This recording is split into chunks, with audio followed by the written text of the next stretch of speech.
Well, some of the big myths are that it actually picks up anything.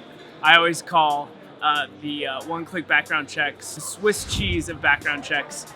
What a lot of people don't know is that it's just a database search. So think of a big Excel sheet, and names are just pushed into that Excel sheet with dates of birth, maybe partial SSNs, and it just matches those things and pulls names back.